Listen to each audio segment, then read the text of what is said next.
잠언 4장 23절, 24절 두 절만 같이 보겠습니다. 다 같이 봅니다. 모든 지킬 만한 것 중에 더욱 내 마음을 지키라. 생명의 근원이 이에서 남이니라. 구부러진 말을 내 입에서 버리며 비뚤어진 말을 내 입술에서 멀리하라. 아멘. 플라시보 효과라는 말하고 노시보 효과라는 말이 있습니다. 덴마크라든지 이스라엘, 또 영국, 또 스웨덴, 미국 등지에서 신약을 연구하는 연구원들이 이런 실험을 했습니다. 만성 통증에 시달리는 실험 대상자들에게 녹말가루하고 설탕하고 소금을 섞은 가짜 약을 만들었습니다. 이 가짜 약을 환자들에게 주면서 이 약은 기적처럼 당신의 통증을 없애주는 새로운 형태의 기막힌 약이 새롭게 만들어졌습니다. 그런데 그 약을 먹은 대다수의 환자들이 그 약을 먹고 통증이 사라졌다는 것입니다. 그래서 가짜 약을 먹고 어떻게 해서 통증들이 사라졌는가 싶어서 그 환자들에게를 다시 또 검사를 했습니다. 도대체 그들 몸속에 어떤 작용이 일어났길래 그 만성 통증을 일으켰던 그 환자들이 통증이 사라졌다고 하는가. 그래서 검사했는데 놀랍게도 몸에서 아주 강력한 천연 몰핀이 나왔다는 사실입니다. 이번에는 잠을 못 자는 환자들에게 역시 똑같은 가짜 약을 만들었습니다. 녹말가루하고 설탕하고 소금을 섞어서 만든 이 가짜 약을 잠을 못 자는 불면증 환자에게 약을 건네면서 이 약을 먹으면 잠이 잘 올 겁니다. 라고 하고 약을 줬습니다. 그리고 다음 날 이 환자들에게 물어봤습니다. 지난밤에 어땠나요? 근데 환자들이 거의 한결같이 정말 오랜만에 잠을 푹 잤습니다. 라고 대답을 했다는 겁니다. 이처럼 실제로는 아무런 효과도 없는 이런 가짜를 가지고도 큰 효과를 보는 이런 현상을 플라시보 효과라고 이렇게 이야기를 합니다. 이번에는 우울증에 걸린 환자들에게 또 역시 가짜 약을 줬습니다. 그러면서 이 약은 우울증을 완화시켜주는 항우울제인데 복용을 하면 약간의 통증이 좀 있을 것이고 위가 속쓰림이 좀 있을 겁니다. 라고 그 약을 건네줬습니다. 그런데 실제로 이 약을 먹은 환자들의 대부분이 위가 쓰리고 거북한 증상을 보였다는 겁니다. 1990년도 보스턴에서 정신과 의사들이 한 팀이 되어서 청소년 집단을 모아놓고 과거에 온나무라든지 아니면 식물 알러지가 있었던 이런 청소년들을 모았습니다. 그리고 그 가운데서 상태가 좀 심했던 이런 아이들을 대상으로 해서 한 가지 실험을 했습니다. 그 청소년들의 눈을 가리고 난 다음에 한쪽 팔에는 온나무를 문지르면서 지금 문지르고 있는 이 나무까지는 밤나무입니다. 라고 하면서 문질렀습니다. 그리고 반대로 다른 쪽 손에다는 밤나무 가지를 손에다가 문지르면서 이 나무는 온나무입니다. 라고 이야기를 했습니다. 그랬더니 조금 있다가 온나무가 내 몸에 스쳤다고 생각하는 쪽에 팔들이 빨갛게 변하고 군데군데 발진이 생겼습니다. 실제로 온나무에 접촉된 이 손은 멀쩡한데도 말입니다. 이처럼 의사가 환자에게 전혀 효과가 없는 이런 가짜 약을 처방해 주면서 이 약의 부정적인 효과 이것을 전달할 때 그 환자가 실제로 부정적인 그 모습을 몸에서 반응하는 이런 현상을 노시보 효과라고 이야기합니다. 긍정적인 똑같은 가짜 약이지만 긍정적인 효과를 보는 것은 플라시보 효과, 부정적인 효과를 보는 것은 노시보 효과 이렇게 이야기를 합니다. 어찌된 일일까요? 어떤 사람은 녹말가루와 소금과 설탕을 섞은 이 가짜약을 먹고도 만성 통증이 사라지기도 하고 그동안 불면증에 시달렸던 사람이 지난밤에 오랜만에 푹 잠을 잤다라고 이야기를 하는가 하면 어떤 사람은 똑같은 녹말가루와 소금과 또 설탕을 섞은 이 가짜약을 먹고도 몸에 없던 병이 생기는 걸까요? 가짜약이라는 게 효능이 그렇게 완전히 다른 걸까요? 그것은 사람들의 모든 일은 사람들의 심리적인 문제에 있다는 겁니다. 곧 사람의 마음과 생각의 문제가 그 사람의 삶을 지배한다는 것입니다. 애굽이라고 하는 나라에서 400년 동안 430년 넘게 노예로 생활했던 이스라엘 백성들에게 하나님은 모세라고 하는 지도자를 보내주셔서 이스라엘 백성들을 애굽에서 탈출하도록 했습니다. 게다가 단지 노예 생활을 해방시켜 주는 것만으로 끝내는 게 아니라 그들에게 가나안이라고 하는 축복의 땅을 주겠다라고까지 약속까지 해주셨습니다. 하지만 애굽에서 나왔던 이 이스라엘 백성들은 가나안이라고 하는 것을 한 번도 가본 적이 없습니다. 과연 이 애굽에서 나오긴 했지만 가나안 땅이라는 곳이 과연 있는 곳인가? 과연 그 땅을 하나님이 우리에게 주실 것인가? 그리고 하나님이 말씀하신 그 땅이 과연 우리에게 축복의 땅이 맞는 것인가? 사람들은 의심을 하기 시작을 했습니다. 그래서 하나님께서 이스라엘 백성들 가운데서 너희 가운데 지도자급에 속해 있는 사람들 12명을 선발을 해라. 그렇게 해서 12명을 뽑았습니다. 이 사람들에게 먼저 가나안 땅을 한번 둘러보게 하고 그리고 그 둘러본 이후에 그들의 보고 느꼈던 상황들을 이 사람들에게 이야기를 하라라고 이야기했습니다. 하나님의 생각은 이렇습니다. 그들이 직접 가나안 땅에 가서 눈으로 확인하고 생활하고 난 다음에 보니까 역시 이 땅은 하나님께서 우리에게 주신 축복의 땅이구나. 이렇게 엄청나게 좋은 이 땅을 하나님께서 우리에게 주셨구나 라고 하는 것을 느끼게 하기 위해서 하나님은 그들에게 먼저 정탐을 하도록 그렇게 했습니다. 그런데 막상 가나안 땅을 정탐하고 온 이 12명의 사람들의 반응은 달랐습니다. 가나안 땅을 가보니까 가나안 땅을 들어가는 첫 관문인 여리고라고 하는 성이 눈앞에 있는데 그 성의 동태를 보니까 그 성이 어마어마하게 큰 데다가 이 성은 지난 수백 년, 수천 년 동안 한 번도 외세의 침입을 받아서 정복을 당해본 적이 없는 그만큼의 난공불락의 성이라는 겁니다. 그리고 그 성에 살고 있는 사람들을 자세히 보니까 이 사람들은 거인들이었습니다. 어마어마하게 체격도 큰 사람들이었습니다.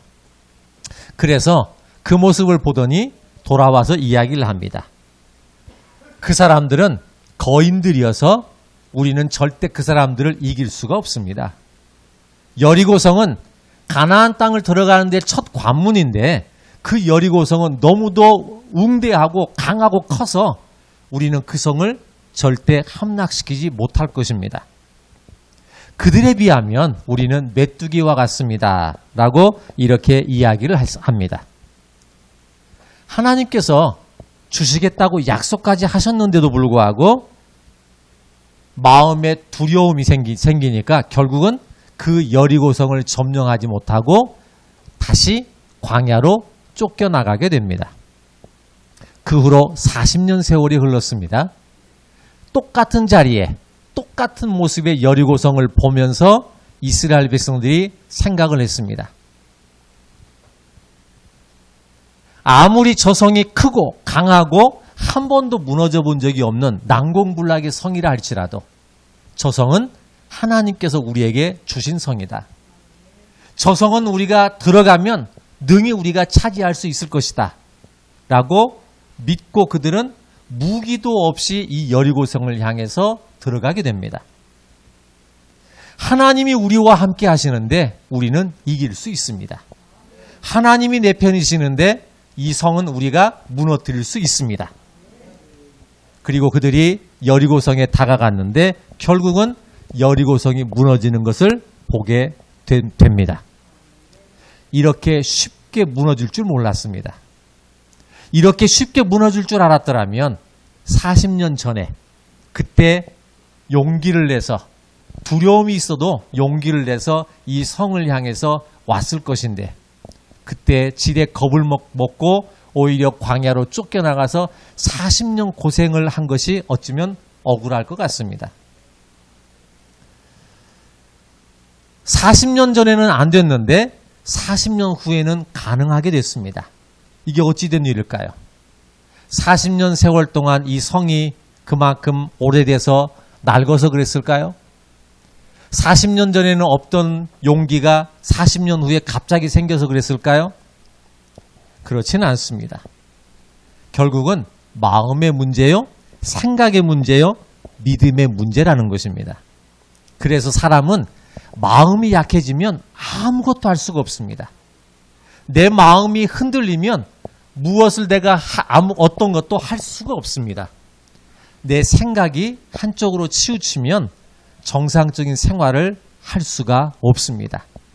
너무 쉽게, 너무 간단하게 할 수 있는 것도 내가 마음이 약하면 그것은 나에게는 너무도 높은 장벽이 되는 겁니다. 마귀는 그런 우리의 약점을 너무나도 잘 압니다. 우리가 겁을 먹거나 마음이 약해지거나 어떤 질에 겁을 먹으면 할 수 있는 것도 충분히 해낼 수 있는 것도 못한다는 것을 마귀는 너무 잘 압니다. 그래서 요한복음 13장 2절 말씀에 보니까 마귀가 벌써 시몬의 아들 가롯 유다의 마음에 예수를 팔려는 생각을 넣었다 그랬습니다. 여러분, 예수님을 판 사람이 누굴까요? 사실은 가롯 유다가 아닙니다. 예수님을 판 것은 마귀입니다. 그런데 마귀는 직접 예수님을 팔진 않았습니다. 어떻게 했을까요? 가롯 유다의 마음에 예수님을 팔려는 생각을 넣어줬더니 가롯 유다가 그 마귀가 넣어준 생각을 가지고 마음에 품고 그가 행동을 하고 결국은 예수님을 팔아 넘기게 되죠. 마귀는 왜 가롯 유다에게 예수님을 팔 생각을 넣어줬을까요? 사람의 인생은 마음먹기에 달려있기 때문에 그렇습니다. 가롯 유다의 마음에 마귀의 생각을 넣기만 한다면 가롯 유다는 마귀가 원하는 대로 자기가 하고 싶은 대로 가롯 유다를 이용할 수 있습니다. 그래서 가롯 유다의 마음에 예수님을 팔 생각을 넣었던 겁니다. 사람이 내 마음에 어떤 마음을 갖고 있느냐라고 하는 것이 그래서 중요한 겁니다. 내가 어떤 생각을 가지고 있느냐라고 하는 것이 그래서 우리는 중요합니다. 왜냐하면 내가 가지고 있는 생각에 의해서 우리는 움직이게 되고 내가 마음에 품은 이 마음 가지고 사람들은 살아가기 때문에 그렇습니다. 사람들은 가끔씩 그러죠. 나는 그렇게 하고 싶지 않은데 내 마음이 자꾸 움직인다 그러죠. 누가 더 강할까요? 우리의 마음이 나보다 훨씬 더 강합니다. 그래서 마귀는 여러분들의 마음을 붙잡으려고 하는 겁니다. 가롯 유다의 마음에 마귀의 생각이 들어가니까 가롯 유다의 인생이 확 바뀌어버립니다. 어떻게 바뀌었을까요? 가롯 유다는 처음에 예수님을 위해서 살기로 작정하고 예수님의 제자가 됐던 사람입니다. 그랬던 사람이 마귀가 그 마귀의 생각을 그 마음에 넣으니까 예수님을 죽이려는 사람들을 위해서 일을 하기 시작합니다. 천국을 향해서 걸어가기로 작정했던 사람이었습니다. 그런데 마귀가 그 마음에 들어가니까 세상을 향해서 걸어가는 사람이 되고 말았습니다. 믿음으로 살기를 원했던 사람이었습니다. 그런데 마귀의 생각이 들어가니까 믿음을 저버리는 사람이 되고 말았습니다. 하나님을 기쁘시게 하기 위해서 예수님의 제자까지 됐던 사람입니다. 그런데 마귀가 그 생각을 넣으니까 오히려 예수님을 배신하는 사람이 되더라는 것입니다. 어쩌다가 이렇게 됐을까요? 마귀에게 내 마음과 내 생각을 빼앗겨버리면, 허용하면 그렇습니다. 결국 가룟 유다는 마귀가 그 마음속에 들어와서 마귀의 생각이 그의 안에 들어와서 결국 가룟 유다의 인생은 어떻게 됐을까요? 마태복음 27장 3절 말씀에 보니까 자신의 인생, 자신의 삶의 모든 것을 다 포기하고 가룟 유다는 자살을 하고 맙니다. 여러분, 마귀가 하는 짓은 바로 이렇습니다. 마귀는 우리의 인생의 결말을 항상 이렇게 끝내게 만들려고 합니다. 마귀가 우리 안에 마귀의 생각을 넣어줘서 그래서 우리의 인생을 비참하고 그리고 우리의 삶을 엉망진창으로 만들어서 그렇게 우리의 인생을 끝내게 만듭니다. 그게 마귀가 하는 짓입니다. 마귀가 생각을 넣어주면요, 그때는 내가 옳은 것 같습니다. 그때는 내가 잘하는 것 같습니다. 내 말이 맞는 것 같습니다. 그런데 결국은 파멸로 끝나는 겁니다. 마귀는 그래서 처음부터 거짓말하는 자요, 처음부터 우리를 속이는 자가 마귀입니다. 그 마귀에게 우리의 마음을 내주고 우리의 생각을 내어준다면 어떻게 될까요? 그런 마귀가 여러분들에게 생각을 넣어준다면 여러분들의 인생이 어떻게 될까요? 혹시나 여러분들의 마음에 부정적인 이런 생각들이 들지 않습니까?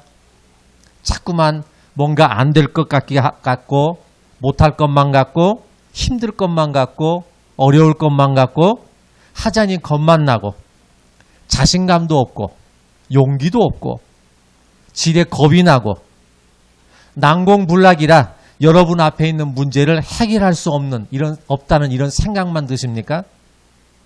한두 번 해보고 안 되면 나는 절대로 못한다. 그리고 그렇게 무기력하고 무감각해지고 힘이 빠지고 우울해하고 어두운 인생, 힘든 인생, 그러면서 나는 이대로 평생을 살아야 되나 보다라고 포기하며 사는 그런 삶이 아닐까요? 마귀가 여러분 안에 생각을 넣었다면 여러분들의 삶은 지금 그렇게 살고 있는 겁니다. 마귀가 여러분들 안에 마귀의 마음을 넣었다면 하고 싶은 의욕이 없을 겁니다. 그냥 생각도 나지도 않고요. 힘도 나지 않습니다. 아니, 내가 하고 싶은 마음이 없는데 몸이 어떻게 움직일까요? 내가 해보겠다고 하는 생각이 없는데 어떻게 내 몸이 건강해질 수 있을까요? 마귀가 내 마음속에 들어오면, 마귀가 내 생각을 붙잡고 있으면 모든 게 다 귀찮고요. 모든 게 다 짜증이 납니다. 하나도 아름다운 게 없습니다. 왜냐하면 내 삶이 그렇기 때문에 그런 거예요. 그래서 오늘 23절 말씀에 하나님께서 우리에게 주신 말씀이 이렇습니다.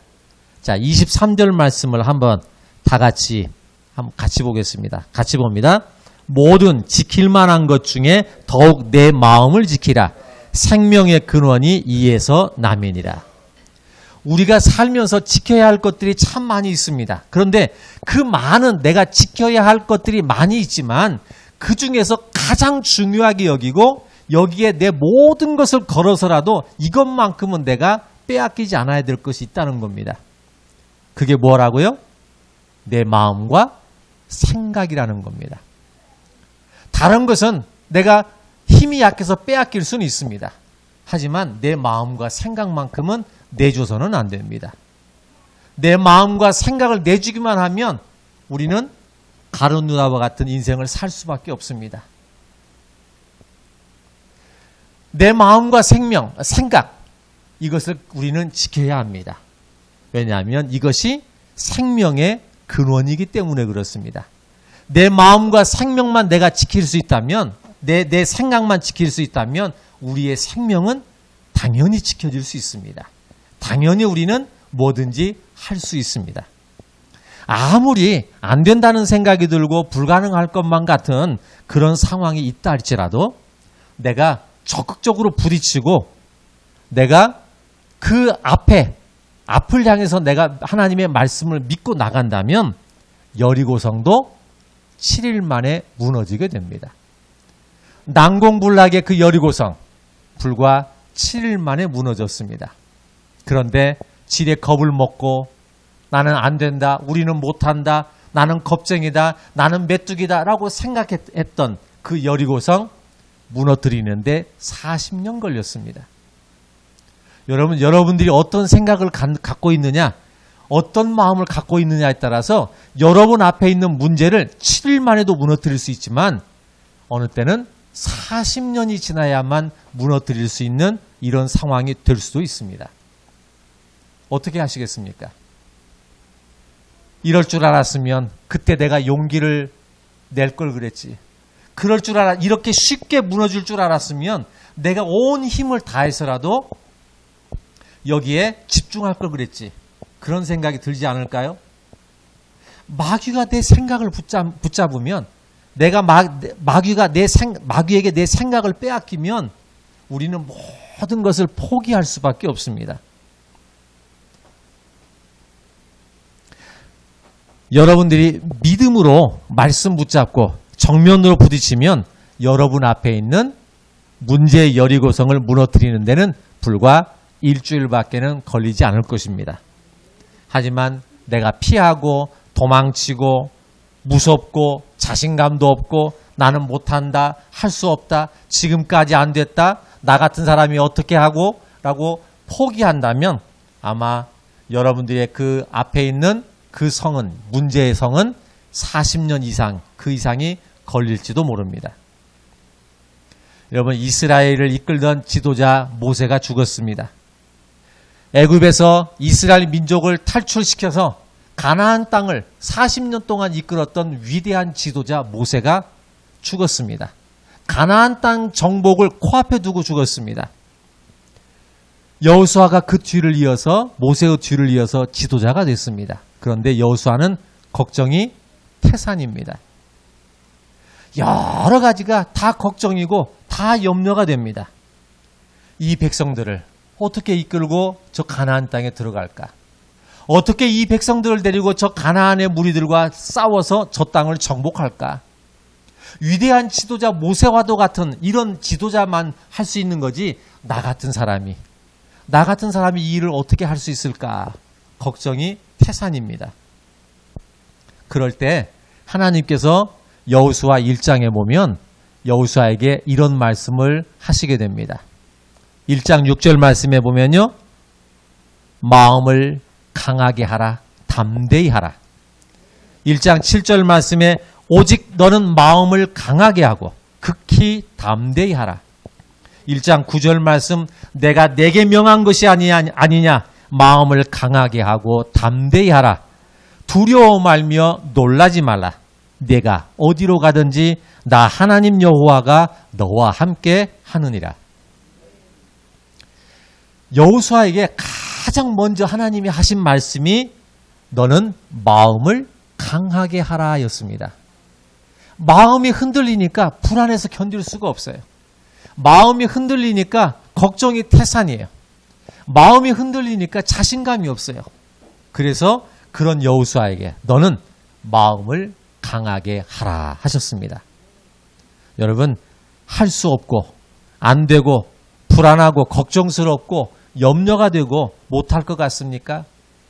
자꾸만 처지는 것 같고 자꾸만 힘만 빠지고 무기력하고 나는 힘을 낸다고 하는데 왜 나는 자꾸만 힘이 빠지는지, 왜 나는 자꾸만 신경질적이고 화만 나는지, 왜 나는 자꾸만 우울한 생각이 들고 나쁜 생각만 드는지, 왜 나는 자꾸만 포기하고 싶고 내 마음이 이렇게 흔들리는지,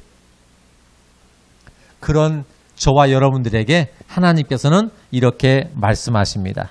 한번 따라서 해볼까요? 먼저 맨 앞에는 여러분들의 이름을 부르시면서 한번 따라서 해보겠습니다.